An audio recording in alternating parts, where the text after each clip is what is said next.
Welcome to the Redeemed Vision podcast, where we bring sight to the blind and freedom to those enslaved by our pornified culture. Here, we dive into hard but important topics, such as pornography, sexual identity, true freedom, real love, and living marriage well. Go deep with us as we uncover what redeemed vision means for each of us living in the world today. Come to know yourself, the power of redemption through Jesus Christ, the joy of laughter, and how to live in gratitude and wonder. This is Redeemed Vision.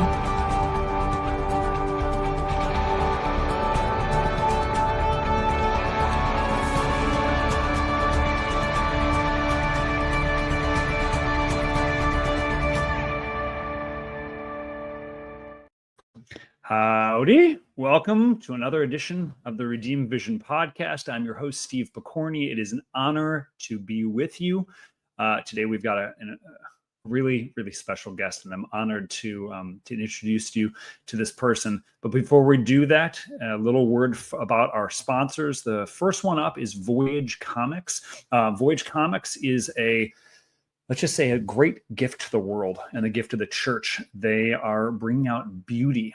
And beauty itself is critically important. And they do this through the form of comics. And they tell beautiful stories from the Catholic perspective. And these are available to all ages. And I think you're going to find it really, really impressive. I encourage you to go over to click on the link below. And if you choose to sign up, which I do highly recommend, these make great Christmas gifts as we're getting closer to Christmas. This is something that you can share and will support this podcast. If you don't have a will, why not? It's about time, because darn it, you ain't going to be here forever and you can't take it with you, as the old phrase goes. And the good news is there's an organization known as My Catholic Will and Freedom Coaching, the Freedom Coaching Foundation Incorporated, which is what helps the Redeemed Vision podcast to go and to work, is footing the bill. You can get a free will. It'll take you about 15 minutes. You fill it right online, and you are protected if anything were to happen to you and when something happens to you, so you can take care of your family. And then also the Redeemed Vision podcast, we partner especially in coming from the outreach and the mission of Freedom Coaching, which is one-to-one mentoring designed to break the attraction to pornography and unchaste behavior through a transformation of mind, heart, and vision, both for men and women. So don't just quit, be transformed, break the power of porn. Visit freedom-coaching.net. Be set free today. And if you really like what you are hearing, please hit that button, like us, share this, hit the bell. And also, if you want to support us, the foundation is called Freedom Coaching Foundation Incorporated.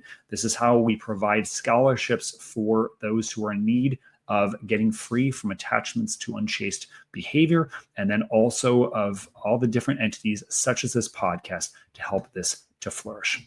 Now, with all of that said, it's been said from Christian tradition, because of the incarnation this is where God has become man in the person of Jesus Christ, the human body has been raised up to an exalted place. The church believes that it is the human body that is the source of how we get in touch with the divine, precisely because divinity rejoices to be one with our flesh. Yet some very different messages about the body are being pushed upon us, especially from much of the propaganda of the media. This impacts the way we see ourselves, others, and our relationships. If what is being told to us about the body is not the truth, or worse, we begin to believe these lies, it's going to be nearly impossible to live in a healthy and fulfilling way. And so to help cut through a bunch of the nonsense and the lies, I want to introduce you to Dr. John Acquaviva. Dr. John holds a PhD in exercise science and is a professor at Wingate University. His courses include strength and conditioning, sports nutrition, and exercise physiology, and weight loss, weight gain, and body image. Over the years, he has given hundreds of presentations to fitness professionals, Catholic Church adult congregations, youth groups, and campus ministries. Dr. Acquaviva's 3 books, Improving Your Sportsmanship Through Catholic Teaching, Improving Your Body Image Through Catholic Teaching, and Improving Your Kids' Body Image Through Catholic Teaching, and all are available as an ebook and a hard copy. Please join him for his radio show, Faith and Sport on Radio Maria. It's 2 p.m. Eastern every Wednesday. Dr. Acquaviva resides in North Carolina. And the most important part about this is he's married to his wife, Alecia, and they have 5 children. And you can check out more of his work at catholicbodyimage.com. And without further ado, Dr. Acquaviva, welcome to the Redeemed Vision podcast. Steve, I'm honored. Thank you very much for having me, brother. An honor to have you. And I mentioned before we got online here that your last name corresponds very well with our mission, because we believe that in many cases we have been flooded by a septic tank in the culture which we live in. We've been drinking from that, and what we are craving, what we are yearning for, is the fresh water. This fresh water ultimately is Jesus Christ. So if I happen to call you Dr. John Jesus Christ today, well, there we go. That'll be, Steve, I've been called a lot of nicknames because of my last name, but that will be a first. There you go. Well, may it honor you, and we are honored to have you. And like we do with most of our clients, but most of our guests here, do you have a dad joke for me? This is really yes. This is one of the most important parts of the podcast, isn't it? Mm-hmm. It is. Okay. Why did we have to take the banana to the hospital? Because it was peeling pretty bad. Oh, I hate that sunburn. Terrible. You asked for terrible. That's what dad jokes are. Not one of them. I know. Not one of them ever has anybody said that they were funny. So they're just silly. Well, to my kids, I'm not funny at all. So I'll give you one. Are you? Do you know why? Do you know what's so impressive about Switzerland? Let's hear it. I have no idea, but their flag is a big plus. There you go. And of course, you have to know somewhat of like geography just to get that, because my kids would go, I don't get it. My oldest might get that, but I doubt it. Exactly. How old are your kids, by the way? 14 through 3. So one of them still a little monkey, and the other one just started high school, and everybody's in between. God bless you. I've got a 12 and 14-year-old daughters, so yes. I'm in the throes of it. Nothing's funny by my youngest. I'm not funny anymore, and I'm okay with that. Yeah, that's right. And so obviously the issue, what we're going to be tackling today, this is going to hit close to home for me, hit close to home for you, and obviously close to home for a vast majority of those who are hearing this. And so obviously we always start out with something pretty light, because I think the topic we're going to go into is pretty sensitive and it's pretty important. And while we're not going to be explicit necessarily in our conversation today, just viewer discretion is advised to especially fathers and mothers hearing this. And it's your job, as good as we can be in explaining about these topics, it's your job to communicate this. So as usual, take everything that's being said here, take it to prayer, see how Jesus wants you to use it, and then apply that there. So, Dr. John, it's an honor again to have you here, and it's really interesting the fact that you have a background here talking about body image. Typically, I would say this is more along a female-centric role. That's usually the idea here. Typically, like men are in the world we live today, like guys really shouldn't be talking about that, because this is a woman's issue. So what I want to do before we even approach that subject, what I'd like you to do is take us back to the beginning of your own life, right? Yep. What were the messages about the body that you received growing up in your own family? There wasn't many. There was this encouragement to play sports if that's what we wanted to do. For the most part, we had 2 languages in our house, with activity, with passion, and so forth. And one of them was sports. I'm one of 5 boys of 7 kids, and virtually all of us played sports at some point, some more than others. 2 of us went on to play college sports, me included. And the other was, we're a house of musicians. Of the 5 boys, each one of us plays at least one instrument. And not to mention that at one point, the 3 of us were in a band. My oldest brother, Joe, my next oldest brother, Dave, and I were in a band, guitar player, bass player, and me, the drummer. And this is kind of like a dad joke, Steve. The name of our band when we first appeared was Acquaviva. Acquaviva. That is sweet. I'm telling you, it sounds like I made that up, but that's exactly what we went by. But there was no discussion, right? Because John Paul II's theology of the body, when he first started talking about it in terms of not just the Catholic faith, but faith on earth, was the first time that somebody, and this hugely important saint, John Paul II, brought this to life, I thought, best. And it's the most well-known kind of writings and discussions on the human body. But yeah, that's a good question. What was the tone in our house when it came to the physical human body? And there wasn't much of one. And I want to say mainly because I think the issues with everything from, poor body image, pornography, addiction to the internet and so forth, all that stuff didn't really start until after we were adults, my brothers and sisters and I. And it was when I was a young adult is when I started to become first aware of it. And at some point, if not right now, we can go down the lane of how did I even get directly involved in body image. Oh, great. This is great. So there's kind of an absence here. If I'm picking up on what you're sharing here, you're kind of a Renaissance man. I would like to put that there with both on the if we use the prefrontal cortex and the limbic system of the brain, or left and right brains, if we're using that language. And so basically, obviously with sports and with sports and music. And so you're getting involved here in your body here, but there was no real explicit dialogue on this, no explicit talking about this stuff. And as a word to especially fathers and mothers who are listening to this, the days of silence are over. They need to be over. We need to be talking about this thing. And this is especially we haven't even gotten to the meat and potatoes of our conversation, Dr. John.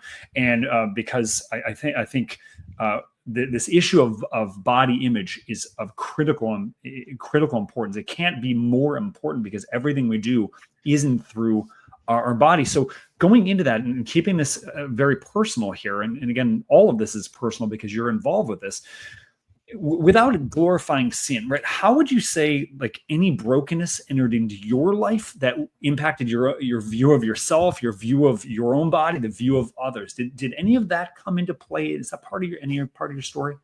No, it actually isn't. And this isn't that I don't have weaknesses in, of the heart and of the mind and so forth, but it didn't involve this. It didn't involve anything with the body or maltreatment of the body or unappreciation. In fact, if anything, I am like so many athletes.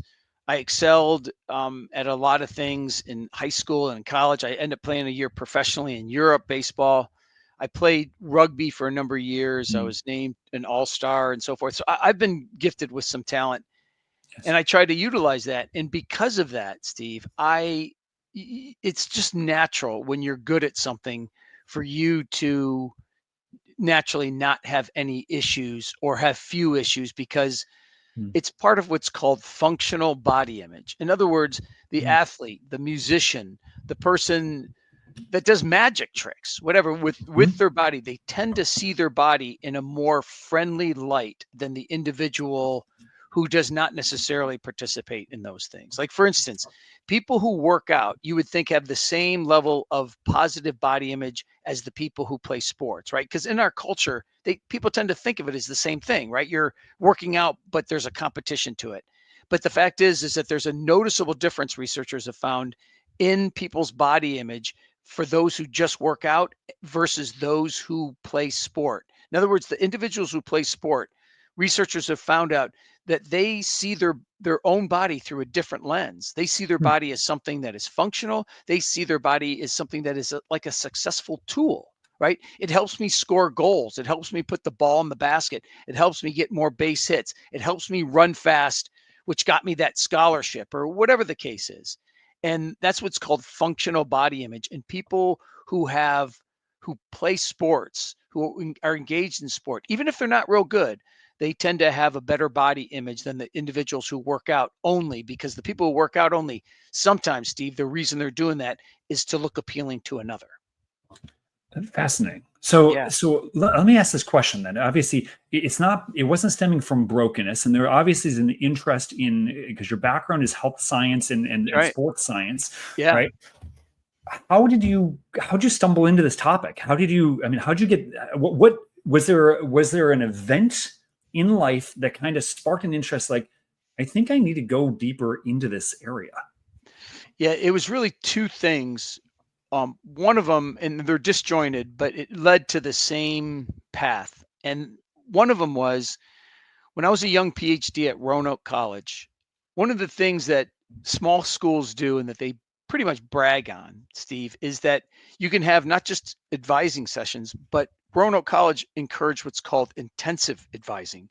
They would purposely lower the members or the number of people that you would advise throughout their 4 years. And the whole reason for that was that you could spend actual time with them, you could get to know them, you could truly advise them, not just in their curriculum, but in life in general, because they're always going to be coming from a similar standpoint, a similar point of interest, that they're usually one of your students, they're studying the same thing that you're teaching and so forth. And because of this intensive advising, there were several people, especially women, young women, 18 to 22 years old, that would eventually, either through getting to know me as a professor and or these advising sessions, or sometimes just see me down the hall and they're like, Doc, I wanted to ask you about this thing about my workout, or I wanted to ask you this thing about this class, whatever the case is. And I feel like I'm pretty open. I think I'm friendly in an appropriate way to all my students. And one of the things that intensive advising brings, and it still brings it here at Wingate University, we don't have what's called intensive advising. I have over close to 50 advisees, whereas then I had literally like 15.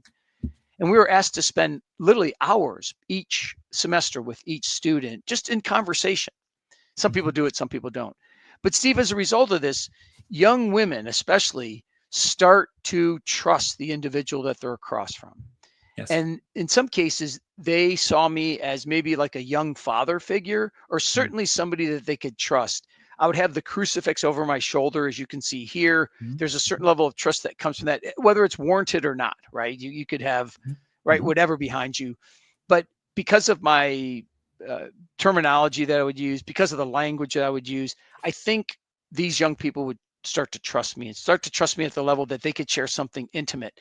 And some of these women would start to share that they would struggle with poor body image. And the irony, and you probably know this, Steve, that most everybody that has ever shared that with me were some of the prettiest people in each class. In other words, they were really good looking in so many cases.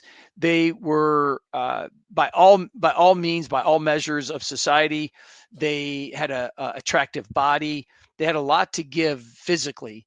But of course, sometimes the bigger the tree is, the harder it falls, right?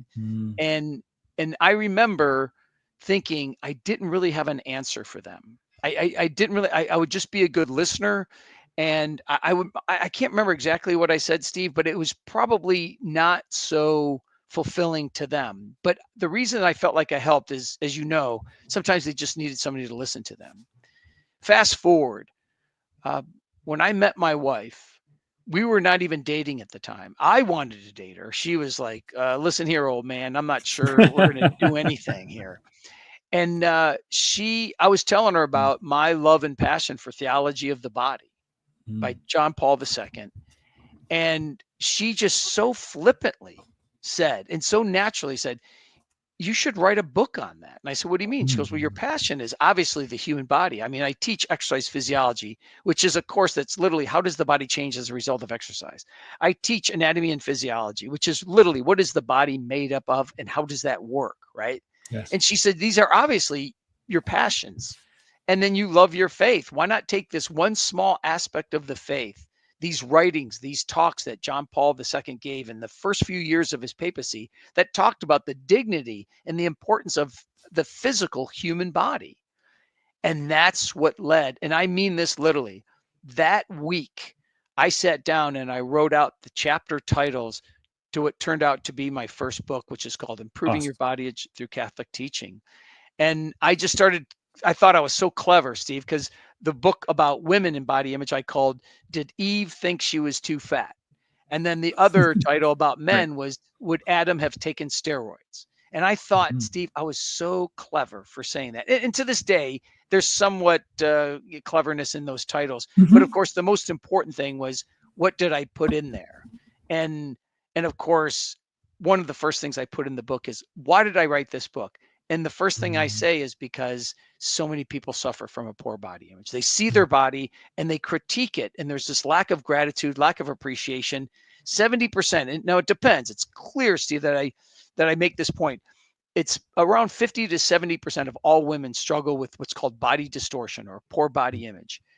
And it depends on the demographic. It depends on the age of the people. It depends on a lot of those factors. But the one thing that's clear is at least 50% of all women, until they're in their 80s, literally suffer from some type of body distortion. And about 1/3 of all men do. And that actually, when I say men and women, it actually goes to as young as like 8 or 9 years old for both men and women, or both boys and girls. So I thought, combined with the fact that there are a billion Catholics in this world, and there's literally billions of other people that are probably what you and I would call Catholic friendly, I thought, why not write a book that could help so many people that struggle with this issue? Beautiful. And again, I know that obviously that you've gone on to write other books, and I want to get into that in a minute, but I want to push the conversation here, because why is this issue of body image so important? It's, to put it simply, it's because God has, I think, through these talks by JP2, through scripture, especially in the book of Genesis and so forth, God has asked us of something, and we are to see this gift, this masterpiece of all of God's creation, right, is the human body. And this issue of body image has become big because there's lack of appreciation, there's lack of gratitude, there's lack of seeing the body what it's meant to do. And that's why I think our Catholic faith is so important. There's so many aspects of it that we'll eventually, I think, touch on here, why we need to combine. If there's a poor body image, I will show you somebody that probably doesn't have much of a relationship with God. And I mean this, this is not to neglect the individuals who feel they're really faithful, and they probably are, but usually it goes, those people that struggle with that bad of a body image yet still have a relationship with God, there are other psychological factors there that can only be touched by maybe a psychiatrist or a psychologist. So can you dig in on that though? So what would you say are some of these main culprits for poor body image? Yes, there are numerous ones, but it can really be summed up, Steve, in the internet, right? Think about all the things to the internet that have images to them. And when I say image, I'm talking about everything from a still photo that's been doctored to a video of our favorite actor or actress. And so many of them are somehow involved with these images. So let's take magazines, which some people even wonder, literally, if they don't go to the grocery store, if they don't go to a bookstore, which there are still lots of bookstores out there, sometimes there are dozens and dozens of books on modeling and fitness and sports, and they'll put the most beautiful people on the cover and throughout the pages of that book. And a lot of them are touched up via what's called Photoshop. In fact, there are agents who have said when they leave their actor or actress individual that they were tied with, they would say sometimes they would not allow a picture out unless it was doctored by a professional.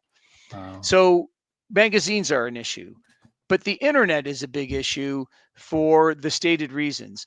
Instagram, Facebook, and a lot of other of these social media sites, people post pictures. You can bet, Steve, that when people post pictures, one of the things is not only are they doctoring themselves, right? Because it used to be that the only people that had access to Adobe Photoshop were editors of men's and women's magazines, right? Today, it's on your phone. There's literally the newest version of Photoshop are on iPhones, right? And so people can doctor everything. And this is a side note, Steve, but one of the things I question is when I see people on the beach of Hawaii, when they're at some beautiful vacation spot, I sometimes wonder whether they're actually there, because they've not only doctored themselves, they've doctored themselves being on a beach that they were never at. Now, this causes problems for a couple of reasons, right?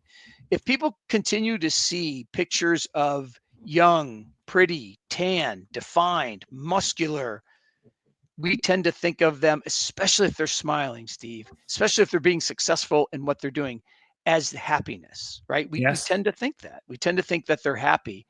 And movies in which, I mean, think about Hollywood. Have you ever noticed this? And I can't help but notice it since I got into this field, Steve, how many close-ups they do of actors and actresses that have sparkling blue eyes. Oh yeah. Yeah. And Yes. and sometimes that's the reason that they are chosen for that role, because they're like, wow, they are striking with their eyes. And sometimes they're not even particularly beautiful or attractive, but it's really appealing because it's not a rarity, but the sparkling blue eyes is certainly something special, and that it's appealing to people, right?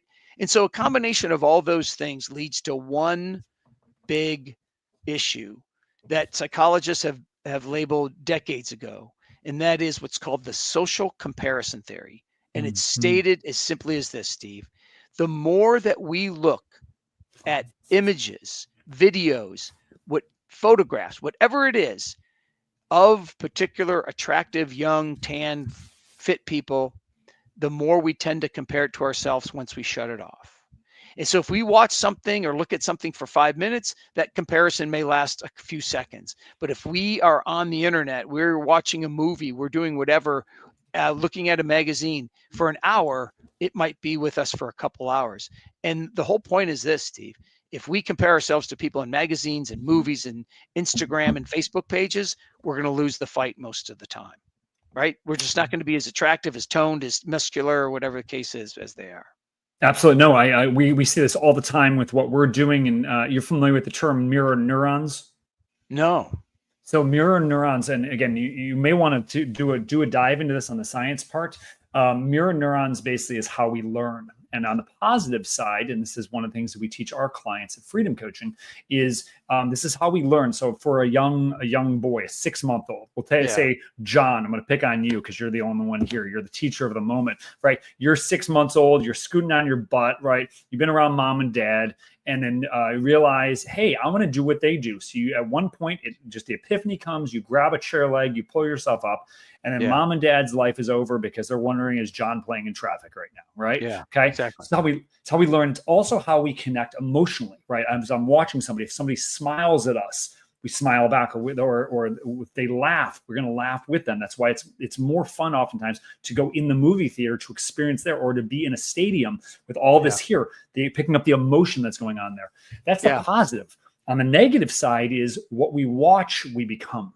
In many cases, right? Yeah. And I think this also plays in everything you're talking about, Dr. John, is this notion of FOMO, a fear of missing out, right? Yeah. That because they have that, I don't. And if because I don't, something must be wrong with me. And especially as we look with a lot of teenage girls, and especially affects teenage girls more than it does teenage boys, but it's affecting more and more of the teenage boy population, is this notion, because I don't have that, my life is not as good. My body, or these body parts don't look this way. Something must be wrong with me. And then even more sinister. And I'd love to hear if you have any commentary on this, because this is something we as a team are thinking about, is especially with the AI revolution that is upon us right now, right? You can't put that to Pandora's box scene. It's back in the box. It's open, right? And so especially, I think the question is, what do we do with it now that it's out of the box? So I don't know if you've given any thought of the AI stuff. We didn't talk about this beforehand, but any thoughts on that and body image? Of course. Now, this is probably where people might throw, the copy of my book at their computer while they're watching this and or listening to this. And because the simplest answer, Steve, lies with the very social comparison theory. In other words, if the problem is you spending time with this, obviously the solution is not to spend time with this. This is a great way to start down this path of a healthy body image, is because if we don't engage in these things, it is going to lead to certain healthy or healthier behaviors, reminders in our brain, and so forth. One of the things I think, being Catholic, it's just easy to talk about. with you and with the audience is that the time of Lent, so many people I know, it used to be they give up TV, right? Or you give up dessert, chocolate, whatever the case is. More and more people over the last 10 years, what they give up is online shopping and or online services of some sort, right? Surfing. Websites and social media sites and so forth. Mm-hmm. But the one thing that I would strongly suggest that you reflect on is after those 40 days are over, is how do you feel at the day of Easter? For so many reasons, there should be joy there, right? And most of them don't even need to be, recalled.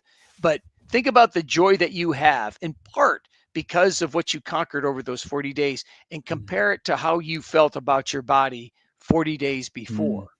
And that's why the heart of this, there's without question, I'd love to say, no, we can conquer this through prayer, for instance. We could spend 2 hours on the internet every day, but 5 minutes of prayer is going to conquer that. It doesn't quite work that way. Our catechism, Steve, talks about when we are to develop our faith. One of the things it says in there, and uses this word several times, we must cooperate with the Holy Spirit. And one of the things, the reason I bring up the word cooperate is we have to cooperate what brings us true peace. What must we do to reach this level of happiness that we're actually seeking? And sometimes it's not doing something, it's staying away from something and staying away from the internet. And of course, as you guys know from all your dialogue with pornography, it extends to that. But there's a lot of people who don't watch that, but they spend their time on Instagram or Facebook or, these video sites and so forth, YouTube. And if you look up certain things, it's going to get you. It's going to get you. And I mean this, people so many times say stuff like, boy, I can't believe that you didn't have the internet or you didn't have cable TV or whatever. And of course, the wise person in that conversation says, I'm so glad that I wasn't born today, because there's so many tools at your disposal right in your hand that too many people are like kittens, right? They're just too weak to turn away from it. And one of the outcomes, not to mention other things, but is going to be a poor body image. I think it's well said here. And I think especially as everything we're talking about with technology, with all the surfing on social media, for instance, it can be said, if we're going to take the Marie Kondo approach, comparison is the thief of joy. If it doesn't bring you happiness, throw it out, right? And again, this isn't a call necessarily to be a Luddite, but it is a call to ask the question, what am I putting my focus on? Where my focus goes, my energy flows, as we especially teach our clients. And again, going back to mirror neurons, what we are watching, we are becoming that, right? And this is developing our character, and this will ultimately lead to our destiny. So it's something to be really aware of in this moving forward. So how would you say, again, your background, right? You just mentioned one of my favorite topics, that of prayer. How does prayer impact one's image of body, and how can you see that impacting this issue of body image? Yeah, that's as good as question you can ask me in this time. Prayer is really about a couple things, right? We know this. It's for gratitude, to express our gratitude. It's to petition, like, my aunt is in the hospital. God, can you heal her, please, or can you take pain away from her? And it's for forgiveness. I think most people agree those are the three aspects of prayer: forgiveness, gratitude, and petition. And the fact is it's all three of them, how it ties back directly to body image. For instance, and everybody knows this, every listener certainly that is Catholic, that receives the Eucharist, knows the Eucharist is Greek for giving thanks. And part of this road to healing should be based around the fact that we should ask for forgiveness that we have not appreciated this masterpiece of God's creation, the human body. The very fact that we have been made physical, the very fact that we're born and we are in this life and that we should be thankful for, is that we have a chance at salvation. We have been given this opportunity for salvation. And if we are in this constant state of, I'm not good enough, I'm not tall enough, I'm not pretty enough, I don't have enough hair, I don't, whatever the list of is that people are, they have shortcomings in, if it's reflected on, that's what we should ask for forgiveness on. God, you've given me this great gift, and all I've done is complain about how that it's not perfect. Nowhere in Scripture, it's just like the prosperity gospel. Nobody has ever promised through Scripture that if you have a relationship with God, you're going to be rich. And just because you were born, it doesn't mean this human body is going to be perfect. In fact, it's just the opposite. Just with aging alone, Steve, aging alone shows how imperfect we are. We get wrinkles, we start to slump over, we're not as strong, we're not as vibrant. The indents in our face get deeper and our hair grows more receding and all that stuff, right? And if we spend our life going down that path of I'm not perfect, God, then there's going to be just downright misery. And the other aspect is what I've already mentioned, is that to give thanks. We should give thanks for a lot of things after we receive the Eucharist. I always teach our kids, when we pray, the very first thing you should do, and I demonstrate this every night when we have family prayer led by me almost every time, is the first thing I do is I have a small list of things that we should be thankful for. And one of the things I say, by the way, Steve, is my daughters, especially, they might be as vulnerable as anybody. I'm hoping because of my wife, Alecia, and I's healthy parenting and so forth, that we're going to redirect them in life. But I always say, let's be thankful for our healthy bodies and that we have been given enough talent to participate, or enough energy to participate in these sports and activities with friends in the neighborhood. And from the time that they could talk, I would say this as part of prayer. And so I think those are the two things. And of course, the third thing I didn't mention, related to this particularly, is petition. Ask for God's help on this. How can you redirect me? God, I want you to help me to see my body as the gift that you made it. And God works in incredible ways, and he might start pointing out things to you, and without those petitions, they may never happen to you. So very important, because the words that are flashing across my mind as you're saying this, is that place into gratitude. It's critical for a healthy, just a concept of life. And because the way in which we encounter life is in and through our body, gratitude moves us into acceptance. That would be the word that I would add to your last commentary, right? Yeah. It's the acceptance of self. And I think this is what is so toxic about so much of the culture, so much of the media that we're talking about. Is there is the word acceptance on it, and what they mean is tolerate behaviors, not tolerate the persons. And that distinction is really important, where in truth, we should be not merely tolerating persons, but accept the person for who they are. And how do we accept the person?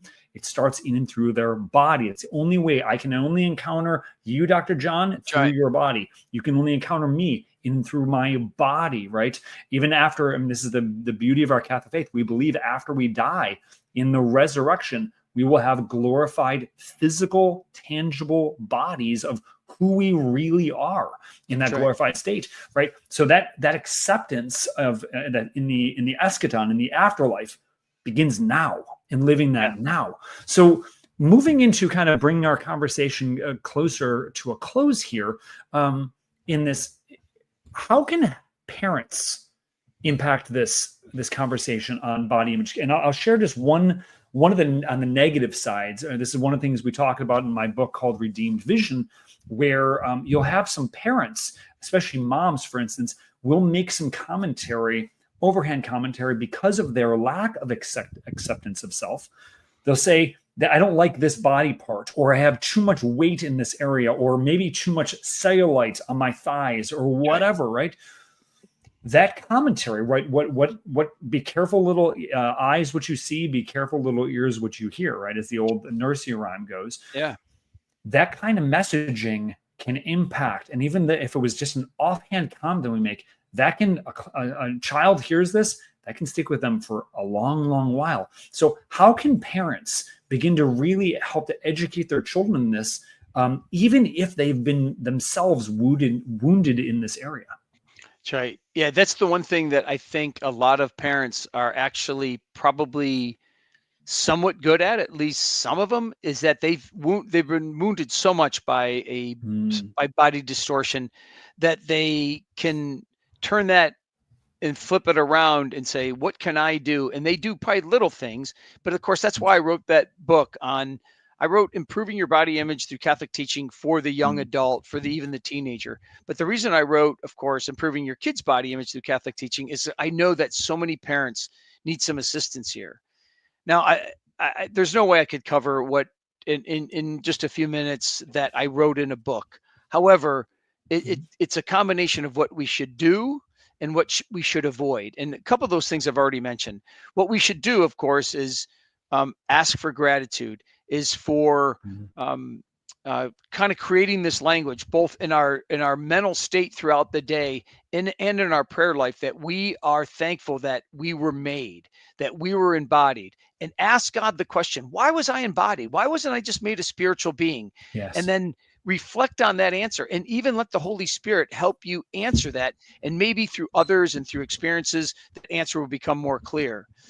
Certainly what we should avoid are things I already mentioned. Steve, I can't emphasize this enough. If we spend time on the internet, we spend time engaged in social media, the social comparison theory will win out, and we're going to have constant battles with ourselves and with these entities to really never be at peace with ourselves. There's not going to be this acceptance that you talked about, and that's really what we're looking for.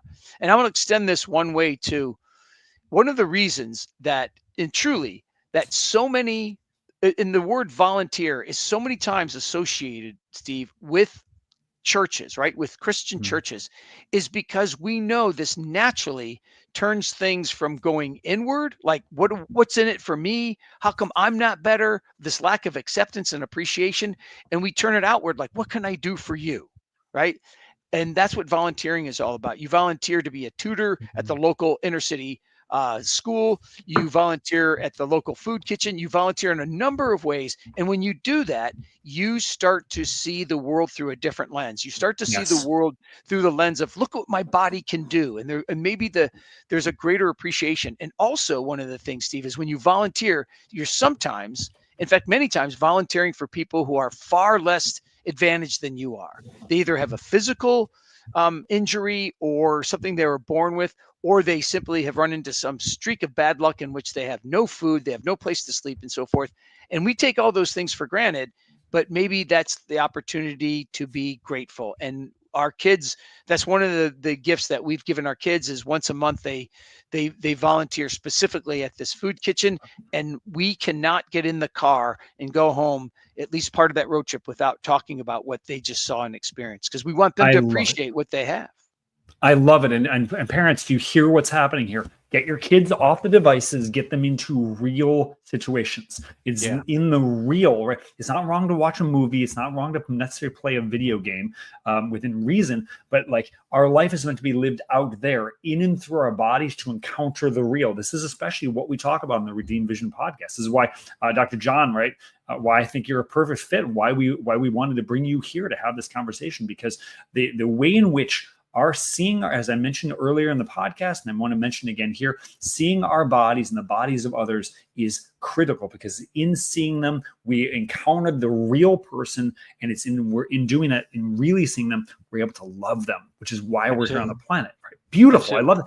So is there anything else before we close down this that you would say, practically speaking, right? If somebody is dealing with poor body image, we talked about getting out of ourselves, volunteering. We talked about getting into gratitude. We talked about prayer here. Is there anything else that you would recommend? And again, to everyone who's hearing this, before I get into the full question, check out Father John. You are Father. You're welcome. Dr. John Acquaviva's books, because they're critically important. Pick them up right from his website, and we'll talk more about that in a second. But of those, any other practical piece of advice maybe to whet their appetite to go deeper into this issue, that they can begin to address their own poor body image and for healing? Yes, I would say that the sacraments, to engage more fully in the sacraments from the angle of body image. So for instance, we have the sacrament of reconciliation, right? But it's also known as the sacrament of healing. I think this is where we take this problem to God directly in the confessional. I have not appreciated this great gift that you've given me. I've abused it in this way, or there's been lack of appreciation because of this. We should rely on the Eucharist, as I mentioned, and to to be more grateful of what it can do rather than what it can't do? Why is it good to just look at it through the lens of functionality versus aesthetics and so forth? And the last thing I want to say is, let us appreciate what the Mass offers.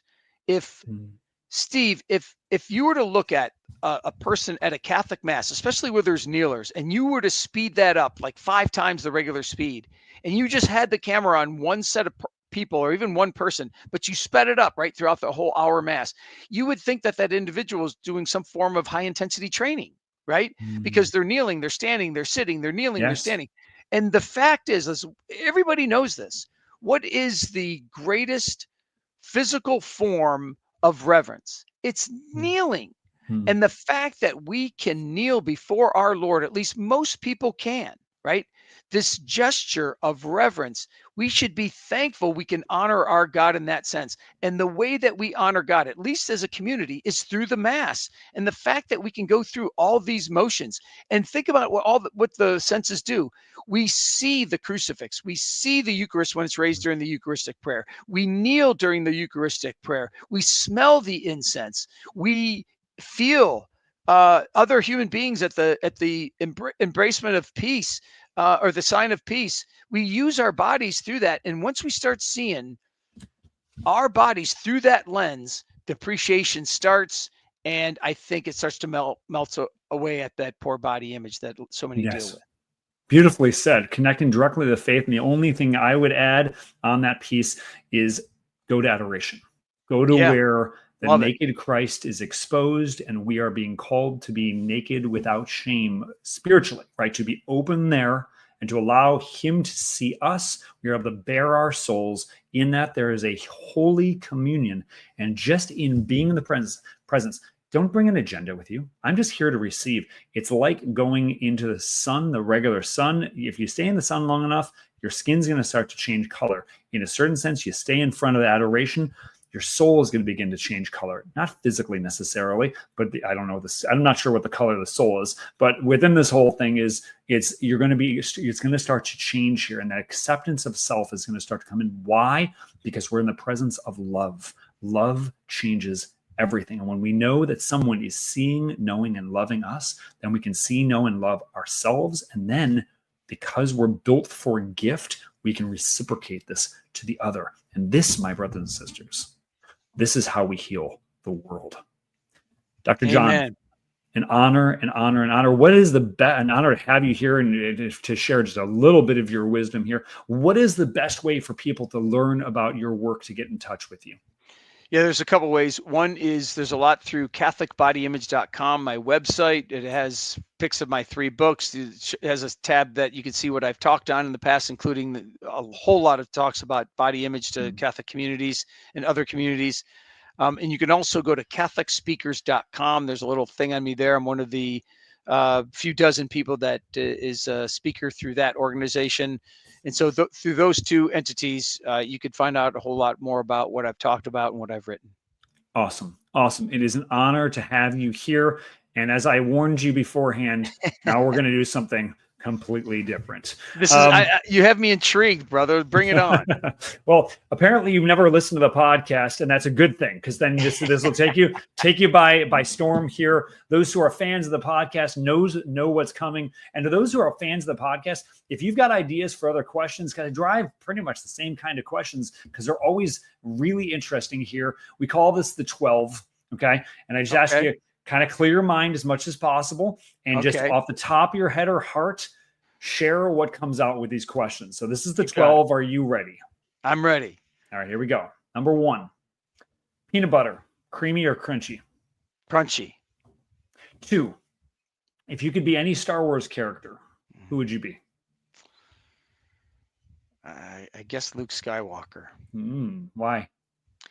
Well, I don't know. I like the fact that he kind of grew in his ability to, like, as a superhero, and it was impressive to watch. Now, I have the caveat there is I'm not a huge fan, and so I don't know all the characters. So as much as anything, I said the first one that came to mind. As much as you know, I have yet to have a guest on here who said I've never watched it yet. So we're still 100% on that one. Very good. I'll go with Luke. I like Luke. Number 3. What is your desert island food? Pizza. Of course it's pizza. What do you put on your pizza? Oh, I love it with a few types of meat, especially like ham and Italian sausage. That's the Detroit coming out in me big time, brother. Very, very good. Just not during Lent, but here we go. That's right. Number 4, beer or wine? Wine. Never drank beer in my life, actually. Really? Wow, No. impressive. I know. You just didn't like the taste, or no, what? I never have. And I was just saying this literally last weekend, Steve. I said to my friend, I kind of wish I liked it. It's such a social beverage. How many times do you go to somebody's house and they offer you a glass of wine? They always go, John, you want a beer? And I always go, just give me a glass of water. Okay, interesting. Okay, so let's follow up with this. So what kind of wine? It red is my favorite. I'm a good Dago as far as that goes, but not dry. So like a Sauvignon is pretty good. There's a few along that spectrum of non-dry that I like. Lovely. Well, if you ever come to Texas, my good brother, I'll show you some wineries. They're fabulous. I would love it. Yes. Great.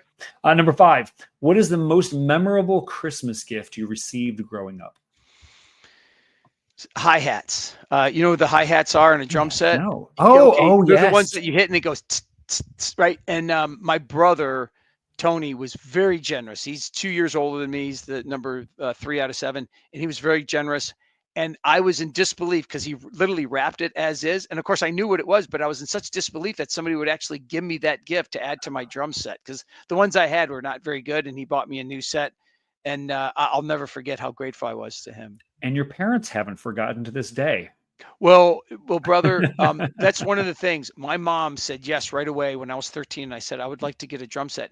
And she said yes right away. And when I tell you why it makes sense, I was very active. Some people would even say I was hyperactive. And she thought anything to keep him out of trouble. And we were a family of musicians. So her heart was open to that. And I mean this, I love my mom for many reasons, but one of them is she said yes to that. Not many moms would say yes to a drum set. That is quite a mom there. And I do have to ask this. Do you know what the drummer named her female twin daughters? Let's hear it. Anna 1, Anna 2. There you go. Very good. Right. I couldn't resist. No, that's great. All right. Number 6. What is your bucket list country or city? Oh, country. Yeah. Yeah. Both Alecia and I kind of dream out loud that we're going to own some huge farm, and in particular, a couple horses for my youngest daughter, who just adores horses. And that'd be one of our things. You know how you just want to do that sometimes. She will see a horse from 3 miles away and just stare out the window, not blink for Lovely.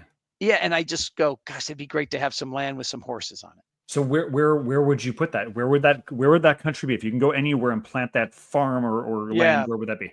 I probably would say somewhere in the southern part of Virginia. When I was at Roanoke College, I fell in love with that part of the East Coast, and there's some beautiful parts out there. I love it. I love it. 7. If you could have one superpower, what would it be? Flying. You are because you know how when you're a kid, I was never a superhero guy, but I used to have these dreams of flying, right? And sometimes I couldn't land, as I think a lot of people know. But yeah, I think it'd be awesome. But second best is I've also been fascinated all my life with speed. I was gifted with decent speed, I think above average speed as a baseball player and a rugby player. But the first thing that came to mind though was flying. Because awesome. How cool would that be, right? And I think in the heart of hearts of all of us, we want to fly. Steve, do you remember it was the first or second Superman with Christopher Reeve? Uh-huh. Yeah, and I remember the best. This is the only line I remember. I remember the people that were from another planet. It might have been Krypton, and they were looked up in the air, and they were flying around in these jets. And the one said to the other, "It's interesting. They need machines to fly." I'll never forget that. They need machines to fly. We don't need that. I thought that was. I think that's probably the second one. I think that's where Zod came in. Remembering that. I'm impressed. You're welcome. We're sharing. We're going way into the way back. We're doing it, brother. We're doing it. So number 8, have you seen The Chosen? Yes, we're up to date actually. Okay, impossible question. Favorite episode? No, I know this, and it's not just because I saw it. My kids even agreed. It was the one where he raises Lazarus from the dead. I thought that was so powerful. I said to my kids, that was incredibly powerful. afterwards, like about an hour after it was over, I said to them, and they go, "Oh yeah, that was." And some of them were really young. Some, our youngest gal, she's like 9 years old, and she was like just nodding. I thought that Yes. was terrific. That was so well done. That Yes. scene. Well, get ready. Easter 2025, season 5 is coming. Oh, is that right? So I know Yep. that's something to look forward to. Our pastor, God Uh-huh. bless him, he refuses to watch it, but I can kind of see why, right? Catholic ethos. You got to use your Catholic ethos. Test everything, retain what is good. But That's my thought. what's interesting though, Steve, about this is that he would say what a lot of people say, and that is, it's not going to change how I view the Lord. It's not going to change my Amen. teaching, but there's something to be said about it. And he doesn't, demean anybody or bemoan anybody that watches it, but in a way, he's missing out on something because it's so well done.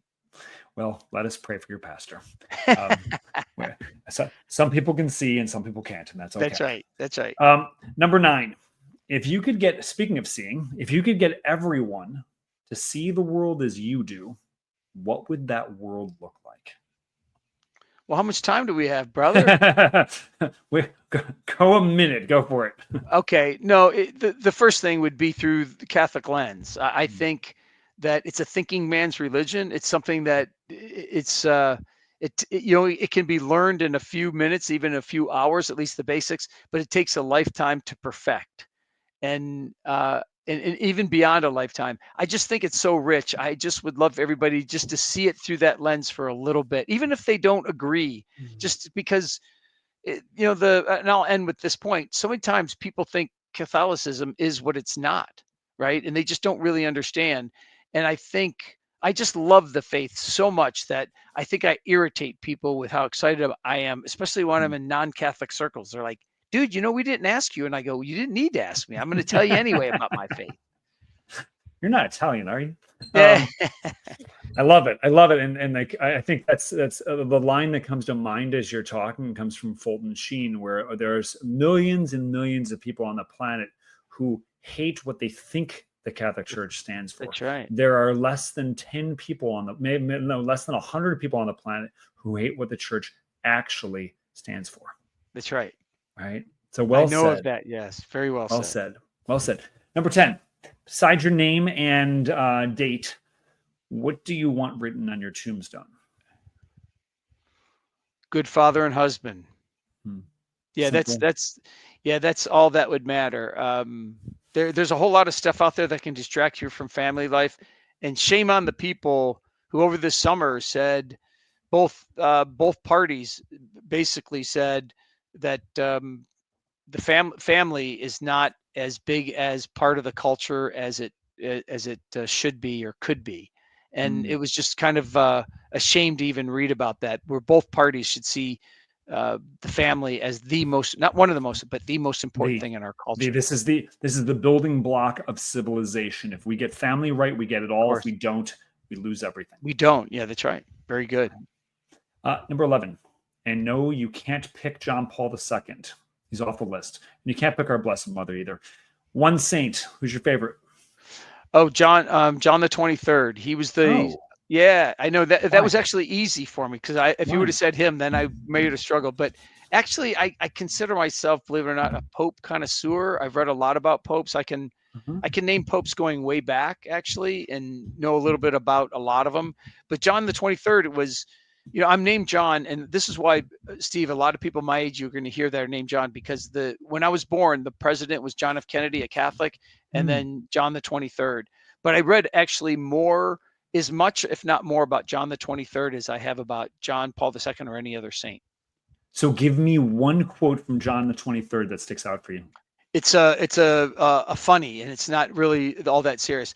A woman came up to him in Italy at this papal audience, and she got his ear, and she was a revert to the faith, right? And she started talking to him about confession and the Eucharist and all these teachings of the church. And she was almost yelling at him, right? But with excitement. And he just waited for her to finish. And then he looked at her and he said, "My daughter, I'm Catholic as well." So he had a great sense of humor, but no, he came from this huge family in the northern part of Italy. And, he was this robust guy, but he who loved food and loved God and Gregarious. loved being Italian. And of course, he is most famously known. He was the one who said, let's open up the windows and let some air in, and got the ball rolling on Vatican II. There you go. There you go. Number 12. Dr. John? Yes. Why be Catholic? Why be Catholic? The Eucharist, brother. No, that is a consistent and common answer. But I would go back to what I said earlier. It is so rich. There's so much there that you're never going to stop running out of things written by people about the faith, or just what the teachings are. And I will end that question with another funny from a pastor of ours from a couple years ago. He stood up in the very first 10 seconds of his homily, and he had the catechism in his hand. And he said, a lot of you folks don't believe what the church teaches. A lot of you folks disagree with what the church teaches. And he held up the catechism and he goes, just read this and you'll see why you're wrong. I love the challenge. I know, but it was hilarious at the same time. But people were, I think some people were offended because there's some people out there that don't agree with everything. But it was more funny than anything. Just read this and you'll see why you're wrong. Yeah. And I think especially is ask questions until there's a satisfying answer. There you go, brother. Right. There you go. Very good. Dr. John Acquaviva, it is an honor to have you, an honor to meet you here. Hold on for just a bit after we sign off here.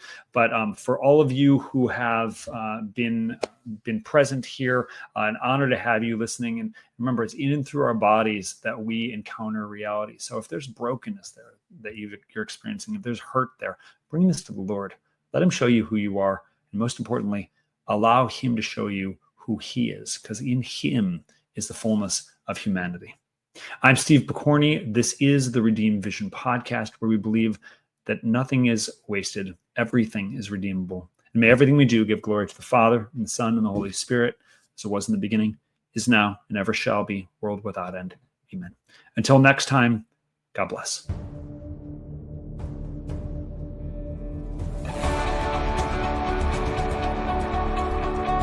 The Redeemed Vision podcast is an outreach of Freedom Coaching. To learn more, check out freedom-coaching.net and follow us on Instagram, Facebook, Twitter, YouTube, and MeWe.